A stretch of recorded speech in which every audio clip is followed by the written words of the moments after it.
So hello dear students, welcome to my channel Gateway for Engineers. Now in the last class हमने काफी detail में discuss किया about stress strain curve for mild steel and उसके अलावा कुछ और materials का भी स्ट्रेस स्ट्रेन कर्व हमने देखा such as low carbon steel that is mild steel, medium carbon steel and high carbon steel.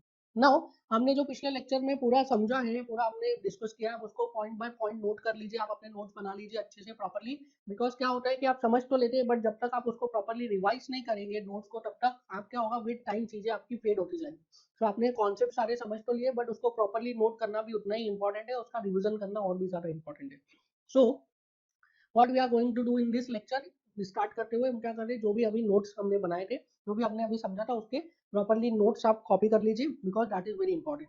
सो सबसे पहले what you are going to do is now copy this and write below this point number 1. The standard test results are plotted with a standard specimen having gauge length of 2-inch length and gauge diameter of 0.5 inch on a universal testing machine through gradual loading. So standard specimen का size कितना है, 2 inch length and diameter is 0.5 inch. So L0 by D0 ratio कितना हो जाता है, it is 4. ठीक है. Loading कैसे लगाते हैं, लोडिंग हम लगाते हैं ग्रेजुअल. Now next point लिखिए, universal testing machine can be use for tension test, compression test, flexure test मतलब बेंडिंग, shear टेस्ट एक्सेट्रा. जैसा कि इसके नाम में ही है, this is universal testing machine. तो यूनिवर्सल टेस्टिंग मशीन आप अप्रोक्सीमेटली सभी जो बेसिक टेस्ट है उसके लिए यूज कर सकते हैं. ठीक है. नाउ इसके बाद आप ये कॉपी कर लीजिए, उसके बाद आप ये कॉपी कर लीजिए stress strain curve. Below this please right point number 3. The initial slope of stress strain curve represents Young's modulus. The initial slope of stress strain curve represents Young's modulus. So stress strain curve का initial slope क्या represent करता है, Young's modulus. Now I am explaining different points on the curve. So write important points on curve. The first point is point A. Number 1 is point A. It is called as proportional limit. Point A, proportional limit. OA is linear and Hooke's law is valid only up to this limit. OA is linear and Hooke's law is valid only up to this limit. Next लिखिए second important point on the graph, that is point B. Now point B is called as elastic limit. After unloading within B, entire strain can be recovered and specimen will regain its original dimension. So point B is elastic limit. So after unloading within B, entire strain can be recovered and specimen will regain its original dimensions. Next important point is point C dash and C. इसको हम combine करके लिखेंगे. Here C dash is upper yield point and C is lower yield point. C dash is upper yield point and C is lower yield point. इसमें लिखिए fall of stress from C dash to C is due to slipping of carbon atom in molecular structure of steel. Fall of stress from C dash to C is due to slipping of carbon atom in molecular structure of steel. So ये हम discuss कर चुके हैं that C dash to C की हो रहा है fall of stress due to slipping of carbon atom. Now please write a note in this. इस point में आप एक note लिखिए, that is for mild steel point A, B and C are very close to each other. Therefore, it can be assumed as same. Next point लिखिए, next note लिखिए इसमें, note number 2. This is note number 1. C is considered as actual yield point.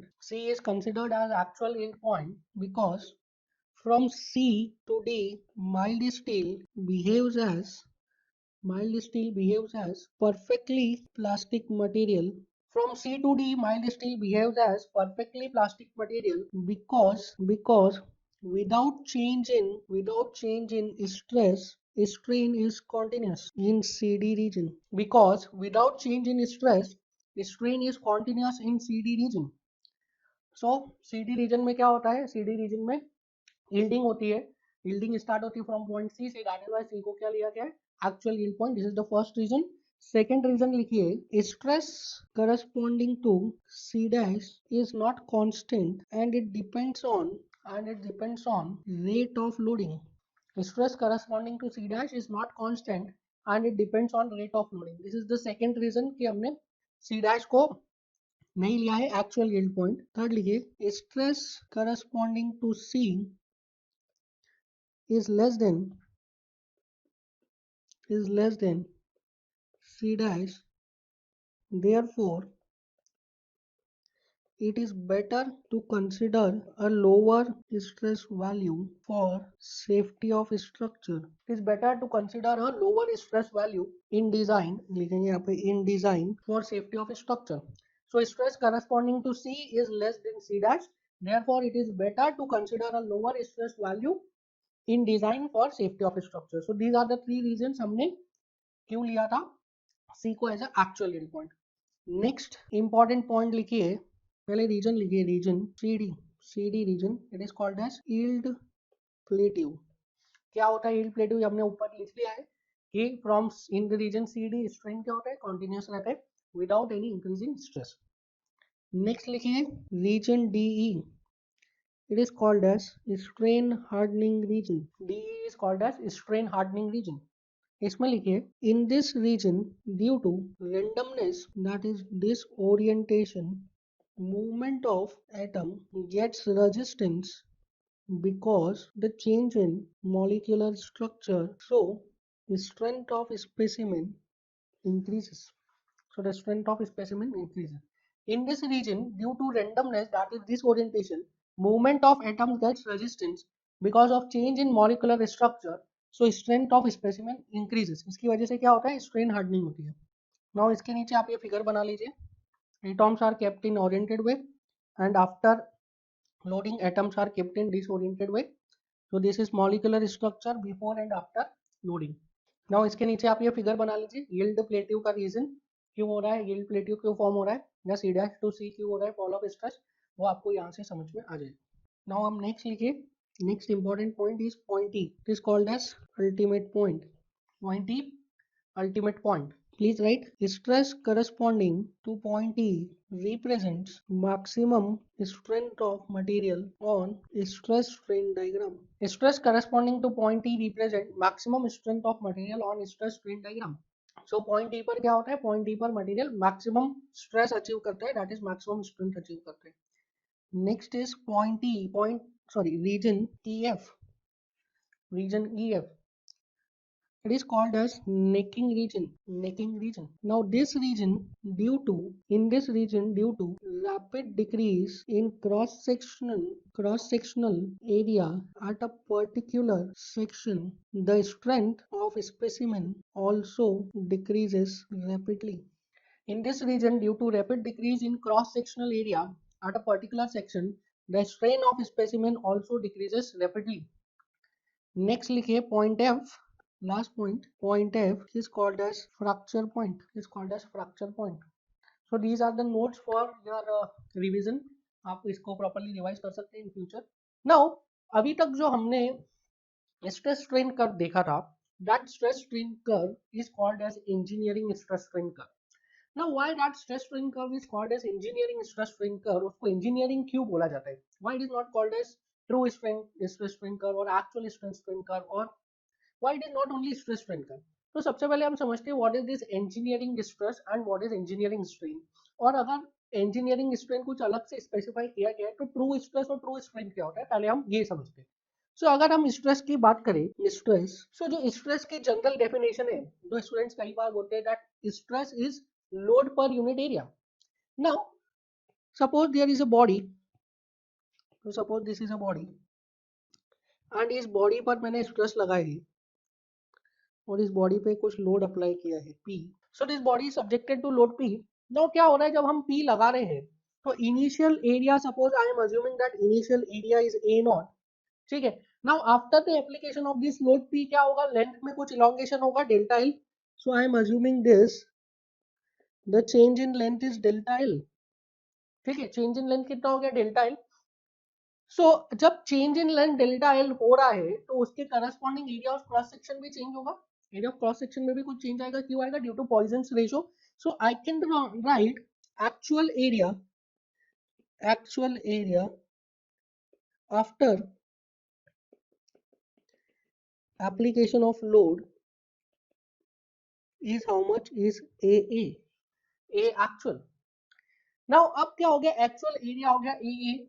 Similarly actual length कितनी हो जाएगी L A, actual length after application of load कितनी हो जाएगी, L A को क्या मैं लिख सकता हूँ L plus delta L, plus minus कर लेता हूँ। So if the original length is L and change in length is delta L, so actual length कितनी हो गई after application of load, actual length becomes L plus delta L. Now आप देखिए यहाँ पे एक्चुअल एरिया जो हो गया after application of load A हो गया है, इनिशियल एरिया कितना था ए नॉट था, और मैं अज्यूम कर रहा हूँ कि initial length was L naught, so actual length कितनी होगी L naught plus delta L. Now अब बताइए on the basis of this मेरे पास स्ट्रेस की दो वैल्यूज आ जाएगी। If I want to write stress, so stress is P by A naught and stress is P by A. Similarly if I want to write strain, so strain is delta L upon L naught and delta L upon L E. दो दो values हो गई, stress की दो value हो रही है, strain की दो वैल्यूज हो रही है। कैसे दो वैल्यू हो रही है स्ट्रेस की, एक तो एरिया आप ले सकते हो initial area before the application of load, एक आप ले सकते हो actual area after application of load. Similarly क्या ले सकते हैं आप स्ट्रेन में, it is delta L upon L. So एक आप लेंथ ले सकते हो initial length before the application of load, और एक लेंथ है that is L actual, that is actual length after the application of load. On the basis of this stress को दो कैटेगरीज में डिवाइड किया गया है। Now this stress is called as what, is called as engineering stress, and this stress is called as true stress. It is also called as actual stress, and this engineering stress is also called as nominal stress. Similarly this strain is called as engineering strain, or you can say nominal strain, and this strain is called as true strain, or you can say actual strain. सो इस तरीके से क्या किया गया, इस तरीके से stress को दो डिफरेंट टाइप्स में डिफरेंशिएट किया गया है। सिमिलरली स्ट्रेन को भी दो डिफरेंट टाइप्स में डिफरेंशिएट किया गया है। नाउ इसका फिजिकल सिग्निफिकेंस क्या है, फिजिकल सिग्निफिकेंस क्या है, देखिए एक्चुअल जो स्ट्रेस आ रहा है मटेरियल में, that actual stress is what, P upon actual area. जो एक्चुअल एरिया के हिसाब से अकॉर्डिंगली जो स्ट्रेस बनता है वही एक्चुअल स्ट्रेस आ रहा है मटेरियल में, बट दैट एक्चुअल एरिया उसको कैलकुलेट करना is very very very difficult. That is why for engineering point of view, for engineering purposes हम क्या ले लेते हैं, हम इंजीनियरिंग वाला स्ट्रेस ले लेते हैं that is P upon initial area. ठीक है, क्यों इंजीनियरिंग वाला हम यूज कर रहे हैं P अपॉन इनिशियल एरिया, क्योंकि एक्चुअल एरिया को कैलकुलेट करना इट इज डिफिकल्ट, कि हम कैसे कैलकुलेट करेंगे कि कितना एक्चुअल एरिया आ रहा है, that calculation is very difficult. So engineering point of view से हम जितना भी अभी डिस्कशन करेंगे आगे हमारे सब्जेक्ट में, उस पूरे सब्जेक्ट में हम कौन सा स्ट्रेस को लेंगे, उस पूरे सब्जेक्ट में हम लेंगे इंजीनियरिंग स्ट्रेस को। बट जो रिसर्च, अगर आप रिसर्च करने जाएंगे हायर स्टडीज में, तो वहां पे रिसर्च में कई बार आप क्या लेंगे, वहां पे एक्चुअल स्ट्रेस को कंसीडर करेंगे, that is you will calculate actual area and उसके बेसिस पे आप क्या करेंगे, एक्चुअल स्ट्रेसेस को कंसीडर करेंगे। सिमिलरली क्या है, इंजीनियरिंग स्ट्रेन को हम यूज करेंगे फॉर इंजीनियरिंग पर्पसेस, एंड जो एक्चुअल स्ट्रेन है उसको हम यूज करेंगे फॉर रिसर्च पर्पसेस। तो अभी जो हमने स्ट्रेस स्ट्रेन कर्व देखा, that stress strain curve is with respect to engineering parameters. जो अभी जो आपने स्ट्रेस स्ट्रेन कर्व देखा, that stress strain curve is with respect to the engineering parameter, वो हमने इंजीनियरिंग पैरामीटर्स को यूज करके स्ट्रेस स्ट्रेन कर्व बनाया था। नाउ एक रिलेशन हम डेवलप कर सकते हैं between engineering parameters and true parameters. देखिए किस तरीके से, I can write actual stress sigma A is equal to P upon actual area, लिख सकता हूं मैं ऐसा, P upon actual area. Now I am multiplying it, so multiply and divide by actual length, that is LA. So I can write sigma A is equals to P upon A into LA upon LA. Now can I write AA into LA, this is equals to volume, और volume में तो कोई change नहीं आ रहा है, तो क्या मैं लिख सकता हूँ AA into LA is equals to A naught into L naught, nearly equals to, I am replacing AA into LA by A naught into L naught. So I can write sigma A is equals to P into LA upon A naught into L naught. Now can I write LA is equals to L naught plus minus delta L, लिख सकते हैं, So sigma A is equals to P into L naught plus minus delta L upon A naught into L naught. So I can write here sigma A, P upon A naught को क्या लिख दिया मैंने? It is sigma naught into L naught plus minus delta L upon L naught. So I can write sigma A is equals to sigma naught into 1 plus minus delta L upon L naught. So I can write sigma A is equals to sigma naught into 1 plus minus epsilon naught. Now this equation is giving us a relation between what? This equation is giving us a relation between true parameter and engineering parameter. Now इसमें positive कब use करेंगे? Positive for tensile strain and negative for compressive strain. Because हमने क्या लिखा था? हमने लिखा था LA is equals to L naught plus minus delta L. So if tensile stresses लग रहा है या टेंसाइल स्ट्रेंथ आ रही है तो क्या हो जाएगा? L actual is equals to L naught plus delta L और compressive stresses लगेगी तो क्या हो जाएगा? L actual is equals to L naught minus delta L. So tensile के लिए क्या हो जाएगा? पॉजिटिव एंड कॉम्प्रेसिव के लिए नेगेटिव. सो यहाँ से क्या पूछता है आपसे? यहाँ से आपसे वो एग्जाम में पूछता है कि ट्रू पैरामीटर्स में अगर आप स्ट्रेस स्ट्रेन कर्व बनाते हैं तो वो इंजीनियरिंग के रिस्पेक्ट में उसका पोजीशन क्या रहता? अगर ट्रू पैरामीटर्स के रिस्पेक्ट में आप स्ट्रेस स्ट्रेन कर्व बनाते तो इंजीनियरिंग के रिस्पेक्ट में वो कैसा रहता? सो इस इक्वेशन से हम इजीली बना सकते हैं. So if I draw stress strain curve for true parameters, so true parameter के लिए स्ट्रेस स्ट्रेन कर्व कैसा आएगा देखिए जरा. Now this is for tension tensile load testing. Now this is engineering, इसको बोलते हैं हम इंजीनियरिंग कर्व. अब देखिए अगर मैं इसके रिस्पेक्ट में एक्चुअल की बात करूं तो एक्चुअल किधर आएगा? Now this is actual curve, this is stress, this is strain. सो देखिए अगर टेंसाइल लोड टेस्टिंग की बात करेंगे, टेंसाइल लोड टेस्टिंग की बात करेंगे तो ये किधर बनेगा? आपका एक्चुअल कर्व जो बनेगा वो इंजीनियरिंग कर्व के ऊपर बनेगा. Because actual stress is equal to engineering stress 1 plus strain. ठीक है, टेंसाइल के लिए यहाँ पे प्लस आ जाएगा. सो टेंसाइल के लिए actual stress will be greater than engineering, actual stress will be greater than engineering stress. ठीक है, यहाँ पे 1 प्लस आएगा टेंशन के लिए. सो आप देखिए इसको फिजिकली भी समझ सकते हैं. अगर टेंसाइल लोड लग रहा है, टेंसाइल लोड लग रहा है तो उसकी वजह से क्या हो रहा है? लेंथ इंक्रीज हो रही है. लेंथ इंक्रीज हो रही है तो क्रॉस सेक्शन क्या हो रहा है? क्रॉस सेक्शन रिड्यूस हो रहा है. अगर क्रॉस सेक्शन रिड्यूस हो रहा है दैट मींस स्ट्रेस क्या होगी? स्ट्रेस बढ़ेगी. So actual stress will be more. अगर आप इनिशियल क्रॉस सेक्शन के रिस्पेक्ट में स्ट्रेस कैलकुलेट करेंगे तो कम आएगी क्योंकि इनिशियल क्रॉस सेक्शनल एरिया ज्यादा है, जबकि cross sectional area after application of load क्या हो गया? कम हो गया. क्यों कम हो गया? क्योंकि लेंथ बढ़ गई है तो area of cross section reduce हो गया. तो इसलिए क्या हो रहा है यहाँ पे? इसलिए एक्चुअल स्ट्रेस ज्यादा आ रही है एंड ट्रू स्ट्रेस क्या आ रही है? एक्चुअल स्ट्रेस ज्यादा आ रही है एंड इंजीनियरिंग स्ट्रेस क्या आ रही है? कम आ रही है. ठीक है. नाउ अब ये जो डिफरेंस है this is very negligible in this portion. जो इनिशियल पोर्शन है स्ट्रेस स्ट्रेन कर्व का, जो स्ट्रेट लाइन पोर्शन है बिलो इलास्टिक लिमिट, इसमें this is very very very less. क्यों लेस है? Because the value of strain is very less. ये जो एप्सिलॉन नॉट की वैल्यू ये बहुत कम है. हमने देखा था कितनी थी? 0.12%, ओनली 0.12% था. और इसको आप एक्चुअल फिगर में लिखोगे तो 0.12 डिवाइड बाय 100 दैट इज 0.0012. सो उसका जो इफेक्ट है यहाँ पे एक्चुअल स्ट्रेस में बहुत नेग्लिजिबल है. ठीक है, सिंस यहाँ पे जो स्ट्रेन है, strain is very less in the initial portion till elastic limit, that is why जो डिफरेंस है एक्चुअल पैरामीटर में एंड ट्रू पैरामीटर में इट इज वेरी लेस. तो टेंसाइल लोड के लिए क्या आएगा? टेंसाइल लोड के लिए एक्चुअल कर्व ऊपर आएगा एंड इंजीनियरिंग कर्व नीचे आएगा फॉर टेंसाइल लोडिंग. अब बात करता हूं मैं for compressive loading. So compressive loading के लिए देखिए आप, सो this is stress and this is strain. Now this is engineering curve. Now if I draw true curve for this, so true curve will be below engineering curve. This is true curve. True curve का मतलब समझ रहे हैं ना आप? That is with respect to true parameter. This is for compressive load testing. Compressive load testing. So true parameters के respect में अगर आप बनाएंगे तो इंजीनियरिंग से नीचे आएगा फॉर कॉम्प्रेसिव लोड टेस्टिंग. क्यों? Because sigma actual is equal to sigma not 1 minus epsilon not. 1 minus epsilon not आ रहा है. और आप इसको फिजिकली भी समझ सकते हैं. कैसे समझ सकते हैं? जब आप कॉम्प्रेसिव लोड लगाओगे तो क्या होगा? लेंथ रिड्यूस होगा. लेंथ रिड्यूस होगा तो एरिया ऑफ क्रॉस सेक्शन बढ़ेगा. एरिया ऑफ क्रॉस सेक्शन बढ़ेगा तो उसकी वजह से जो एक्चुअल स्ट्रेस होगी, क्यों एक्चुअल स्ट्रेस कम हो जाएगी.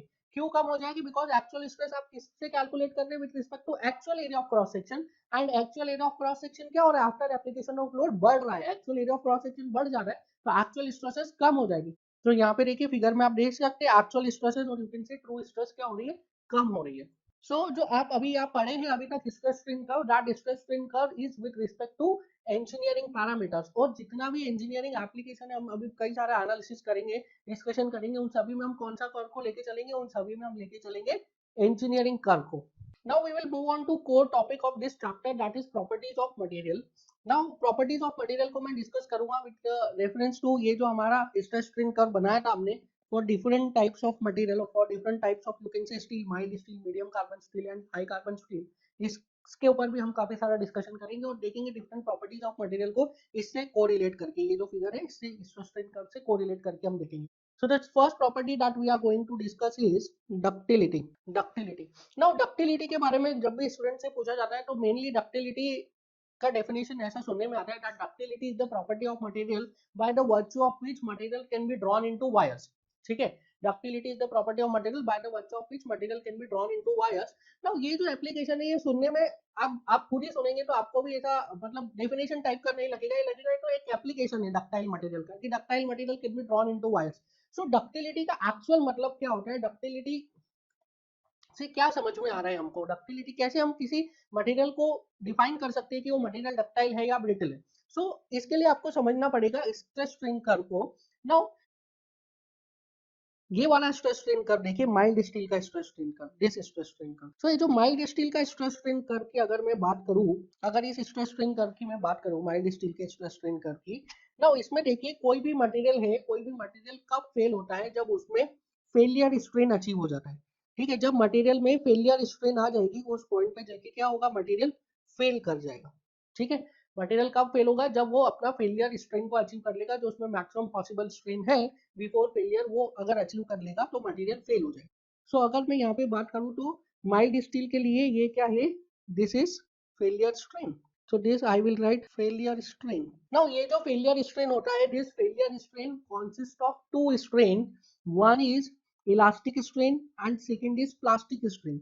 सो अगर मैं फिगर में बात करूँ तो पहले भी हम डिस्कस कर चुके हैं that we will consider point A, suppose here it is point A, यहाँ पे पॉइंट बी है, this is point A, this is point B and point C. हम पहले भी डिस्कस कर चुके हैं that point A, point B and point C are very close to each other. So from now onwards हम point A B C को एक ही point लेके चलेंगे। ठीक है, पॉइंट ए बी सी को हम एक ही पॉइंट लेके चलेंगे। सो ये जो फेलियर स्ट्रेन आ रहा है माइल्ड स्टील में या किसी भी मटेरियल में फेलियर स्ट्रेन की बात करें तो फेलियर स्ट्रेन दो टाइप के स्ट्रेन से मिलकर बना होता है, one is called as plastic strain and other is called as elastic strain. So जो फेलियर स्ट्रेन है किसी भी मटेरियल में उसमें दो स्ट्रेन होती है, one is called as plastic strain, other is called as elastic strain. Now elastic strain क्या होता है, इलास्टिक स्ट्रेन वो स्ट्रेन होती है जो मटेरियल रिगेन कर लेता है after the removal of load. अगर आपने मटेरियल पे कोई लोड लगाया उसकी वजह से एक स्ट्रेन आ रहा है, नाउ अगर आपने वो लोड हटा दिया एंड मटेरियल ने जो स्ट्रेन रिगेन कर लिया, that strain is called as what, that strain is called as elastic strain. Elastic strain हमेशा जब भी आप मटेरियल से लोडिंग हटाओगे तो मटेरियल क्या कर लेगा, मटेरियल रिगेन कर लेगा, बट फ्रैक्चर होने के बाद नहीं, फ्रैक्चर होने से पहले। सो इलास्टिक स्ट्रेन वो स्ट्रेन होता है जो material after removal of load regain कर लेता है। ठीक है, सो मटेरियल में फेलियर होने के लिए फेलियर स्ट्रेन तक अचीव करना जरूरी है एंड फेलियर स्ट्रेन दो टाइप के स्ट्रेन से मिलकर बना होता है, one is elastic strain, other is plastic strain. Now हम तो पढ़ रहे थे ductility, elastic strain, plastic strain कहां से आ गया, यहीं से कि डक्टिलिटी की जो मेन डेफिनेशन है वो आपको मिलती है, अगर मटेरियल में प्लास्टिक स्ट्रेन ज्यादा है, मटेरियल की प्रॉपर्टी ऐसी है कि मटेरियल में प्लास्टिक स्ट्रेन ज्यादा आ रहा है, इलास्टिक स्ट्रेन कम आ रहा है, then that material is called as what, that material is called as ductile material. ठीक है, दैट इज, इस मटेरियल में देखोगे तो आपने देखा था यहाँ पे कितना था इलास्टिक स्ट्रेन का वैल्यू, दैट इज 0.12%, और जो फेलियर स्ट्रेन कितना था 20 to 30%। तो आप देखिए कि elastic strain is negligible as compare to failure strain, failure strain के कंपैरिजन में इलास्टिक स्ट्रेन इज नेग्लिजिबल, बहुत ही कम है इलास्टिक स्ट्रेन। सो मैक्सिमम जो स्ट्रेन आ रही है कौन सी आ रही है, प्लास्टिक स्ट्रेन आ रही है। सो अगर मटेरियल में क्या हो रहा है, मटेरियल में प्लास्टिक स्ट्रेन का कॉन्ट्रीब्यूशन बहुत ज्यादा है इन फेलियर स्ट्रेन, तो उस मटेरियल को हम क्या बोलेंगे, उस मटेरियल को हम बोलेंगे डक्टाइल मटेरियल। सिमिलरली अब ये देखिए इसी फिगर में there is a material high carbon steel, this material is अब ब्रिटल मटेरियल। हमने देखा था जैसे जैसे कार्बन का परसेंटेज बढ़ा रही है वैसे वैसे क्या हो रहा है, ब्रिटलनेस इंक्रीज हो रही है। So this high carbon steel is a brittle material. Now brittle material में देखिए यहाँ पे कहीं उसका पॉइंट यहाँ पे कहीं आपका इलास्टिक लिमिट आ रहा होगा और यहाँ पे आ गया है fracture. So elastic limit and fracture are very close to each other, that means इसमें क्या है, plastic strength are very very very less. समझ में आ रहा है, प्लास्टिक स्ट्रेंथ बहुत ही कम है। सो मटेरियल में क्या हो रहा है, इलास्टिक स्ट्रेंथ बहुत ज्यादा है, प्लास्टिक स्ट्रेंथ कम है। That is why this material is called as what? This material is called as brittle material. High carbon steel क्या है, ब्रिटिल है। तो अगर मटेरियल में प्लास्टिक स्ट्रेन का कंट्रीब्यूशन बहुत ज्यादा है इन फेलियर स्ट्रेन, तो उस मटेरियल को हम क्या बोलेंगे, उस मटेरियल को हम बोलेंगे डक्टाइल मटेरियल। नाउ अब इसका आप प्रैक्टिकल एप्लीकेशन देखिए। नाउ अगर मटेरियल में प्लास्टिक स्ट्रेन बहुत ज्यादा है, दैट मीन्स मैंने मटेरियल में स्ट्रेसेस अप्लाई किए, इलास्टिक पॉइंट पे पहुंचा और इलास्टिक पॉइंट से और आगे चला गया। सो अगर material suppose there is a mild steel, ये माइल्ड स्टील है, इसमें मैं 25% स्ट्रेंथ तक चला गया हूँ, 25% स्ट्रेंथ ले आया मैं, तो क्या मटेरियल फेल हुआ? नहीं। बट मटेरियल में क्या हो गया, मटेरियल में प्लास्टिक स्ट्रेंथ आगे बहुत ज्यादा, जो मटेरियल वापस रिगेन नहीं करेगा। ठीक है, मटेरियल में बहुत ज्यादा प्लास्टिक स्ट्रेंथ आ गए हैं, that material is not going to regain back. That is why that material is called as what, that material is called as ductile material. तो वही तो बोल रहे हैं, जब मटेरियल में बहुत ज्यादा प्लास्टिक स्ट्रेन आ रहा है, मतलब क्या हो रहा है, मटेरियल को आपने स्ट्रेच कर दिया in the form of a wire, आपने उसका वायर बना दिया, बट वो टूटा नहीं और वो अपनी ओरिजिनल शेप में भी नहीं गया, तो उस मटेरियल को क्या बोलते हैं हमने, डक्टाइल मटेरियल। यही तो आप डेफिनेशन पढ़ते हैं, that it is the property of a material by the virtue of which material can be drawn into wire, but वो डेफिनेशन नहीं है, वो उसका एप्लीकेशन है। डक्टिलिटी प्रॉपर्टी का एप्लीकेशन है कि जिसकी वजह से वो वायर्स में ड्रॉ कर पा रहे हैं हम उसको। समझ में आया? नाउ अब यहाँ पे आप एक एग्जांपल देखिए, मैंने माइल्ड स्टील का तो एग्जांपल देके आपको बता दिया था कि माइल्ड स्टील इज डक्टाइल। अब एक और एग्जांपल देता हूँ, that is rubber, elastic rubber, जो आप नॉर्मली क्या चोटी में बांधती है लड़कियां, दैट इज इलास्टिक रबर। और जो लड़के नोट की गड्डियों में बांधते हैं, that is called as elastic rubber. Now जो रबर है, रबर देखिए, रबर को जब आप स्ट्रेच करेंगे तो रबर क्या होगा, बहुत ज्यादा स्ट्रेच हो जाएगा। ठीक है, दैट मीन्स रबर में डिफॉर्मेशन बहुत ज्यादा आ रहे हैं। पर जैसे ही आप लोड छोड़ोगे, वैसे ही रबर क्या होगा, जितना भी ज्यादा डिफॉर्मेशन आए वो पूरा का पूरा वो रिगेन कर लेगा। सो रबर में क्या हो रहा है, रबर में फेलियर स्ट्रेन तो बहुत ज्यादा है, फेलियर करने के लिए आपको बहुत ज्यादा स्ट्रेन लगाना पड़ेगा। बट उस फेलियर स्ट्रेन में जो प्लास्टिक स्ट्रेन का कंट्रीब्यूशन है वो बहुत ही कम है। समझ में आ रहा है, आप फिजिकली समझ पा रहे हैं, रबर को आप स्ट्रेच करेंगे तो उसमें स्ट्रेन आ जाएगा, और अगर आप रबर को तोड़ना चाहोगे तो आपको बहुत ज्यादा स्ट्रेच करना पड़ेगा। दैट मीन्स रबर में फेलियर स्ट्रेन तो बहुत ज्यादा है, बट उस फेलियर स्ट्रेन में जो इलास्टिक स्ट्रेन का कंट्रीब्यूशन है वो बहुत ज्यादा है, और प्लास्टिक स्ट्रेन का कंट्रीब्यूशन बहुत कम है। दैट मीन्स जो रबर है, that rubber is not a ductile material, rubber ductile material नहीं है। क्योंकि रबर के केस में देखेंगे तो क्या हो रहा है, रबर के केस में उसमें स्ट्रेंथ तो बहुत ज्यादा आ रहे हैं, बट वो पूरे के पूरे स्ट्रेंथ रिगेन कर ले रहा है। तो फेलियर स्ट्रेन में इलास्टिक स्ट्रेन का कंट्रीब्यूशन ज्यादा है, प्लास्टिक स्ट्रेन का कंट्रीब्यूशन कम है। जिस भी मटेरियल के फेलियर स्ट्रेन में इलास्टिक स्ट्रेन का कंट्रीब्यूशन ज्यादा है, प्लास्टिक स्ट्रेन का कंट्रीब्यूशन कम है, वो डक्टाइल नहीं है। जहां पे प्लास्टिक स्ट्रेन का कंट्रीब्यूशन ज्यादा है, इलास्टिक स्ट्रेन का कंट्रीब्यूशन कम है, that material is called as what, that material is called as ductile material. Now अब नेक्स्ट डेफिनेशन हम देखते हैं, next definition, that is brittle material. Brittle material, now brittle material वो मटेरियल्स होते हैं जो कि इलास्टिक लिमिट को क्रॉस करने के बाद सडनली ब्रेक कर जाते हैं।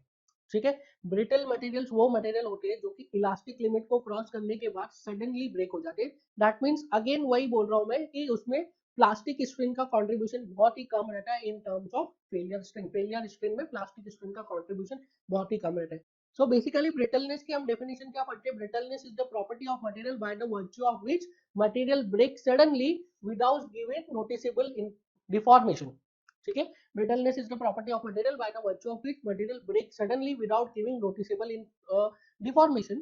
So यहाँ से देखिए ब्रिटल मटेरियल में क्या हो रहा है, ब्रिटल मटेरियल जैसे ही इलास्टिक लिमिट को क्रॉस कर रहे हैं वैसे ही क्या हो जा रहे हैं, ब्रिटल मटेरियल ब्रेक कर जा रहे हैं।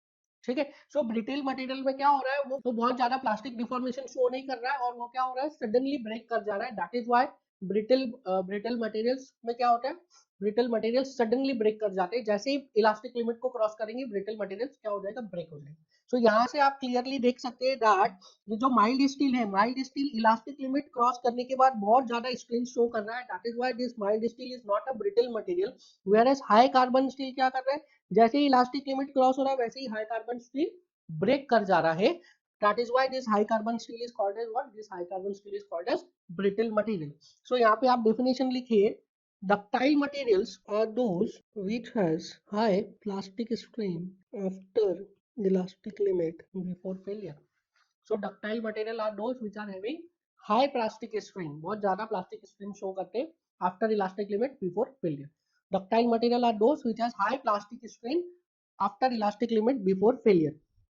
सिमिलरली आप डेफिनेशन लिखिए brittle material की, or you can say brittleness. So brittle material are those which has insignificant, that is negligible plastic strain. It means fails immediately as it crosses its elastic limit. जैसे elastic limit को cross करेंगे क्या होगा, brittle material fail हो जाएगा. So brittle material are those which have insignificant और you can say negligible plastic strain.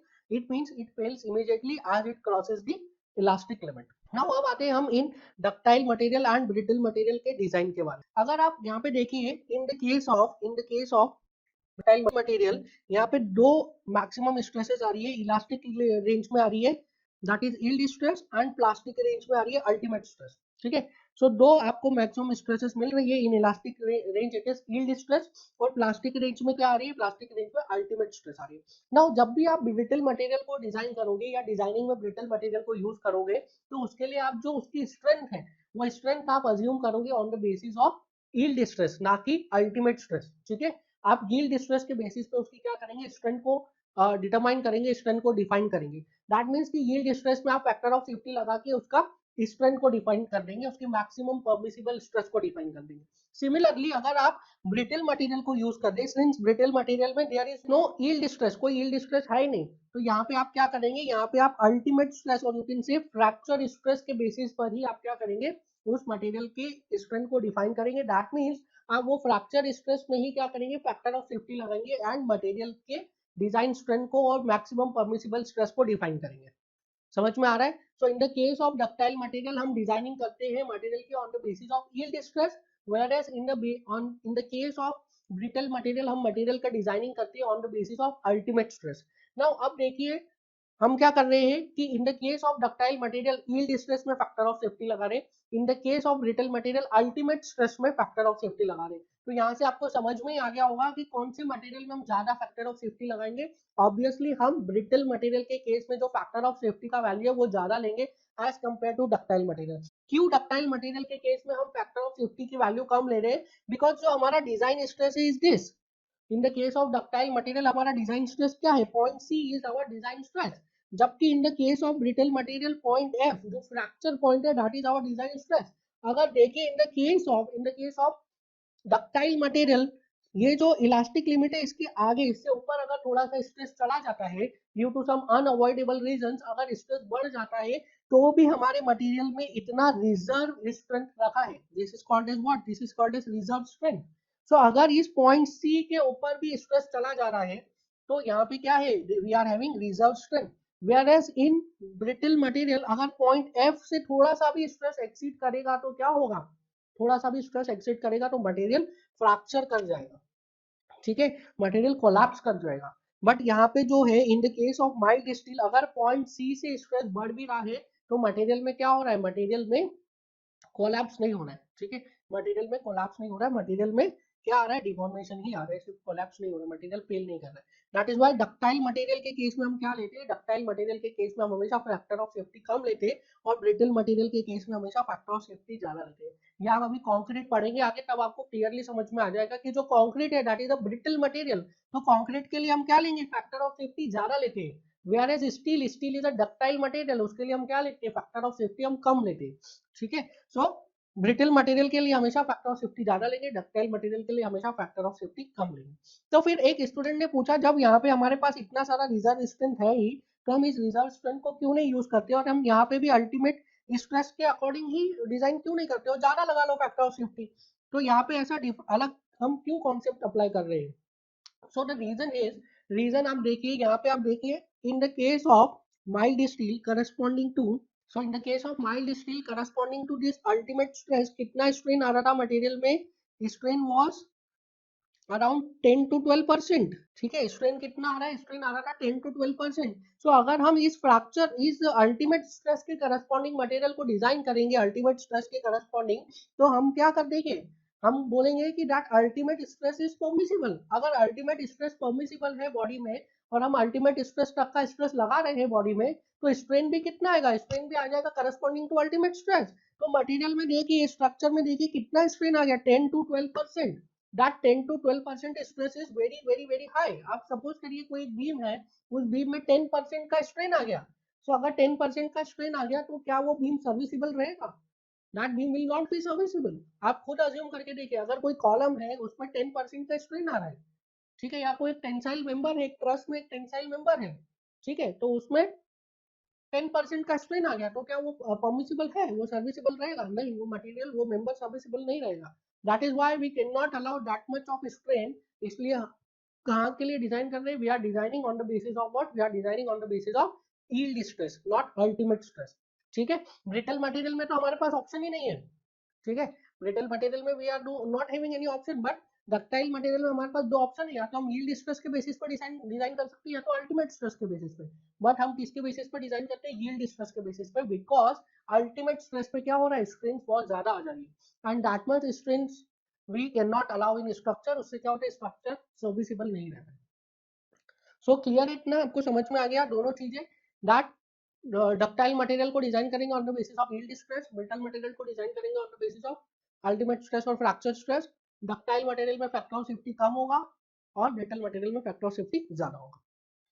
तो इसमें एक नोट लिखिए, note: a ductile material is designed on the basis of yield point, whereas brittle material is designed on the basis of ultimate point.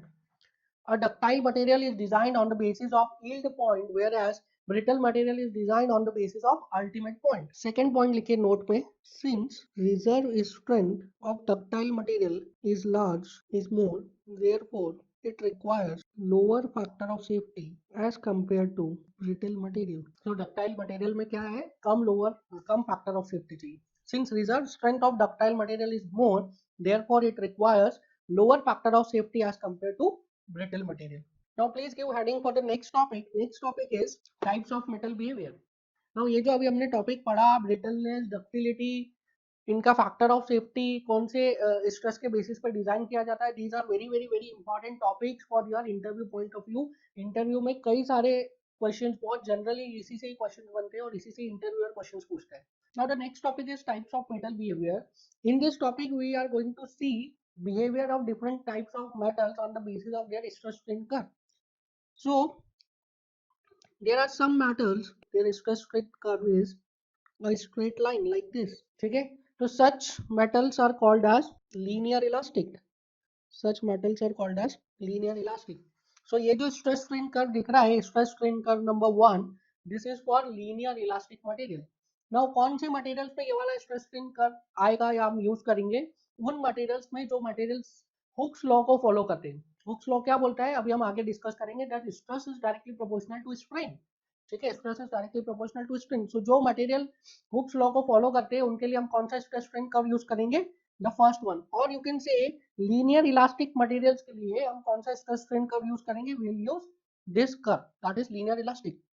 Now second type का curve है, that is non-linear elastic, like this is non-linear elastic. now ये वाला जो curve है, ये हम कौन से मटेरियल्स के लिए यूज करेंगे? उन मटेरियल्स के लिए जो कि मटेरियल इलास्टिक तो है बट वो हुक्स लॉ को फॉलो नहीं करते। So this curve is nonlinear elastic curve. In the first case जो मटेरियल हुक्स लॉ को फॉलो कर रहे थे उसमें हमें Young's modulus of elasticity define करना है, तो कैसे डिफाइन करेंगे? This theta is called as what? Young's modulus. This is Young's modulus of elasticity. Now in the case of second case, that is non-linear elastic, अगर non-linear elastic material है तो उसमें हम कैसे डिफाइन करेंगे Young's modulus of elasticity को? तो इसमें एक टर्म डिफाइन किया जाता है, that is called as tangent modulus. So tangent modulus भी elasticity को डिफाइन करने का एक टाइप है, बट ये जो tangent modulus है ये डिफाइन करता है एट अ पर्टिकुलर पॉइंट। ठीक है, सो ऑन दिस पॉइंट, अगर इस पॉइंट पे मैं बात करूं, so on this point if I right tangent modulus, so this theta is what? Tangent modulus. So theta is equals to tangent modulus. So in the case of non-linear elastic, Young's modulus को कैसे define किया गया? Young's modulus of elasticity, और you can say elasticity को कैसे define किया गया? elasticity को डिफाइन किया गया in terms of tangent modulus। और tangent modulus कैसे डिफाइन करते हैं? tangent modulus को डिफाइन करते हैं इस भी पॉइंट पे आपको इलास्टिसिटी फाइंड करनी है, उस पॉइंट पे you have to draw a tangent and उस टेंजेंट का slope with reference to strain axis that is called as what, tangent modulus. So this is tangent modulus. Now in the third type of material, third type of material can be, so third type of material can show a behavior like this कि up to a certain point the material is behaving as a elastic material and after that point material is behaving as perfectly plastic material. ठीक है, up to certain point material क्या है, material elastic है और उस point के बाद में material क्या हो गया, material plastic हो गया है. Such type of material are called as elastoplastic. Elastoplastic. It is also called as linear elastic plastic. Elastoplastic भी बोलते हैं और इसे लीनियर इलास्टिक प्लास्टिक भी बोलते हैं. सो मटेरियल अगर up to a particular certain stress material is behaving as elastic material और उसके बाद मटेरियल परफेक्टली प्लास्टिक बिहेव कर रहा है तो that material is called as what, elastoplastic material. आप देखेंगे माइल्ड स्टील का जो ग्राफ है वो भी कुछ इसी टाइप से रहता है. Up to a particular stress that is yield stress mild steel behave as a elastic material and उसके बाद क्या हो जाता है, mild steel behaves as a plastic material. So this is elastoplastic material. Now next type of material can show behavior like this. So this is elastic and this is plastic. Now in this case क्या हो रहा है, up to a particular stress material is behaving like elastic material but after that material is behaving like a plastic material not as a perfectly plastic. ठीक है, वहां पे plastic material के जैसा बिहेव कर रहा है but it is not behaving as a perfectly plastic material. इसको बोलते हैं हम elastoplastic with strain hardening. Strain hardening हमने देखा था in the case of mild steel का ग्राफ जो देखा था वहां पे हमने स्ट्रेन हार्डनिंग देखा था जहां पे प्लास्टिक रिंग में अगर हमें स्ट्रेन लेने के लिए जब स्ट्रेस अप्लाई करना पड़ता है तो उसको क्या बोला था हमने, स्ट्रेन हार्डनिंग. तो हियर ऑल्सो क्या हो रहा है, प्लास्टिक रीजन है and in this plastic region अगर हमें स्ट्रेन चाहिए तो we have to apply more stresses. So stress increase हो रहा है तब जाके स्ट्रेन मिल रहा है, उसको हम क्या बोलेंगे, उसको हम बोलेंगे इलास्टोप्लास्टिक विद स्ट्रेन हार्डनिंग और you will say strain hardening. Now next type of metal behavior, next type of behavior is like this is called as ideal plastic. This is behavior of a ideal plastic material. क्या हो रहा है इसमें हो रहा है at a particular stress. इस stress के बाद क्या हो रहा है, there are continuously strain without any application of stress. इस स्ट्रेस से कम है तो मटेरियल में कोई डिफॉर्मेशन नहीं हो रहा है बट अगर ये यहाँ पे स्ट्रेस की वैल्यू से थोड़ा सा स्ट्रेस आपने इंक्रीज किया तो material will deform continuously, material continuously deform करेगा. That is called as ideal plastic material. Horizontal line आएगी यहाँ पे, horizontal line, perfectly horizontal. Now the next type of material is showing behavior like this. I hope this is visible. Material is showing behavior like this. Vertical line merging with stress axis. इसका मतलब क्या है? इसका मतलब for any value of stress, strain is zero. For any value of stress कितना भी आप stress लगाते जाओ यहाँ पे strength क्या आ रही है, zero strength आ रही है. ऐसा किस केस में होता है, हम इसको डिस्कस कर चुके हैं. किस केस में होता है, there will be no strength, material deform होगा ही नहीं. In the case of rigid material, so this is for rigid material. This is for rigid material. Now the last case is like this. It is a horizontal axis coinciding with strain axis. ठीक है, horizontal line coinciding with strain axis. So इसमें बताइए ये कैसा material होगा, इसमें क्या हो रहा है, देखिए for negligible value of stress there are continuous strain. जरा सा भी स्ट्रेस लगाया है और आपने क्या आ रहा है, strains are continuous. So negligible value of stress पे क्या मिल रहा है, कॉन्टिन्यूस स्ट्रेन्स मिल रहा है. This is for ideal fluid. This is for ideal fluid. So negligible value of stress पे कॉन्टिन्यूस स्ट्रेन्स मिल रहे हैं. तो this is the case of what, this is the case of ideal fluid. So ये थे different types के metal behaviour and you can see stress strain curve for different kinds of materials. So in the next class we will be discussing other properties of material. Thank you.